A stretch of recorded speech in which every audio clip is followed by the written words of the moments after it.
Kris, how have things been the last week since the new manager came in? No, it's been a really good week. The gaffer's really come in and had a really good talk with the whole squad and really told us about the future going forward. So no, the gaffer's done really good, and we saw that in the two results in Edinburgh last week. Yeah, he says he doesn't want to change much. Have you seen any kind of changes in training?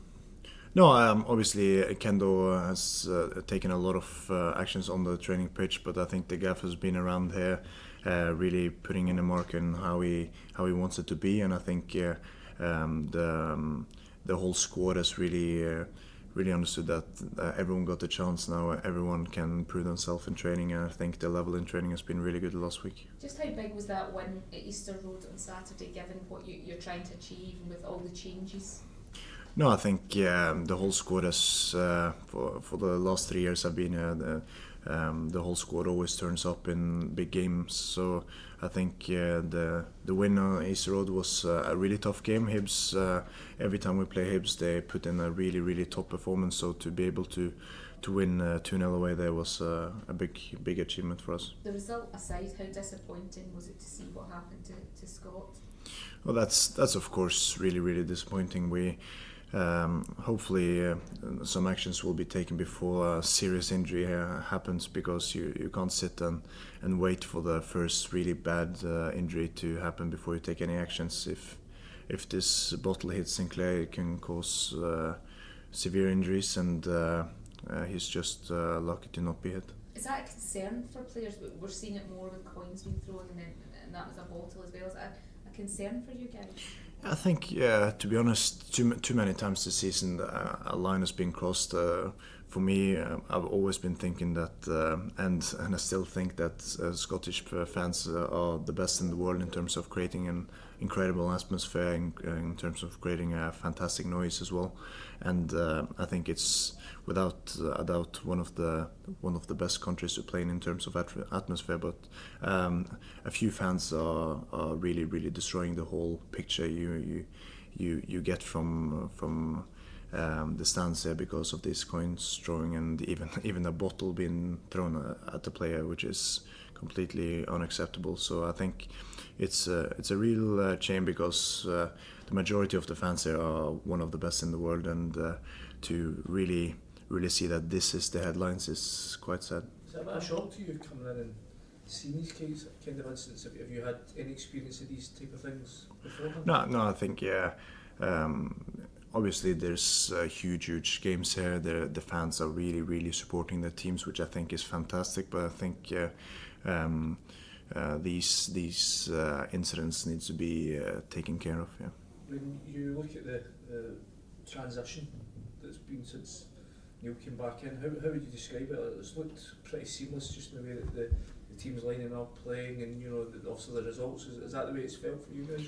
Yeah, I think the gaffer's been fantastic. The week he's been in there. He's really been taking care of the whole squad, talking to individuals, talking to the whole squad together, and the togetherness in the dressing room has been really good. I think our captain Bruni has been a really leader the week, and no, I think the whole feeling of the club is we're just looking forward now. We saw at the end of the game at Tynecastle, after you'd given away the penalty, Neil was straight onto the pitch to give you a bit of encouragement and tell you you'd done well and that the penalty wasn't your fault. I mean, is that the sort of man management that you like to have, and your manager sort of giving you that encouragement, that sort of reassurance? Yeah, I think it's always good to have the gaffer really showing the belief in you. So no, we had a good talk during the week, and obviously the results against Hibs as well was really encouraging for the whole squad. I suppose there's a few guys here from his previous time, but has he been making an effort to get to know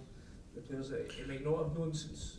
Yeah, I think it's been really good in terms of getting to know the whole squad, talking to every individual, and really showing what he demands in training and demands in games. So, and that's really important, to have that clear idea how the manager wants us to play. He won't want the sort of upheaval to be used as an excuse for any sort of dip in performance. He'll want to come in and ensure that the standards are or kept high, if not perhaps even raising in the coming weeks? Yeah, obviously the whole squad is really determined on putting in strong performances, and hopefully we can do that against Aberdeen this weekend. For you, Kris, a real chance to impress as well. You know, look at the defensive line. A lot of them are either out of contract or on loan. It's just a chance for you to really state your claim in the heart of that defence. Yeah, I'm just, to be honest, taking one day at a time. There's so many players you can learn from here in the dressing room, in the staff now. Some new faces you can really learn more from. So I'm just hoping to continue to perform, because that's the main thing. You have to perform in this massive club, because there's some really high demands here, which is really developing as a young player. But hopefully I can continue to play and perform well. Do you enjoy that pressure? Yeah, that's probably the one thing you enjoy the most as a football player. You dream of playing for a massive club, and when you get the chance to wear the Celtic badge and play on Celtic Park, that's probably one of the biggest achievements you can do as a player. So to play in for a club where there's demands of you winning every single game is something that you really enjoy. How much have you learned from John Kennedy? No, Kendo has been. I've been working really close with Kendo for the 3 years I've been here, working on the defensive part. Obviously, I changed position from a midfielder to a centre half. So me and Kendo has been working really close every single day after training. We've been stood on the pitch, working on positional stuff, working on technical stuff. So he's been fantastic for me the 3 years I've been here. That's one-on-one training, basically, individual training? Yeah, so many times after the sessions we've been stood out there for half an hour for 20 minutes just to work on details and work on things I had to develop as a centre half. So I'm really thankful for everything he's done for me. Is it no surprise to you that he's stepped up to this assistant manager role now then? No, Kendo he's a top man here in Celtic. He's always working to develop their players, and the way he knows about football is fantastic. He knows he's been working obviously on so many managers here now, and the way he helps especially young players as well has been really good. So no, I'm not surprised at all to see Kendo taking the step up as assistant manager, and I think he really deserves that. Just finally going back to the unsavoury incidents that happened there, items being thrown. As a player, are you more wary at specific grounds of what might happen because of the tightness of the pitch to the stands and the atmosphere inside the ground?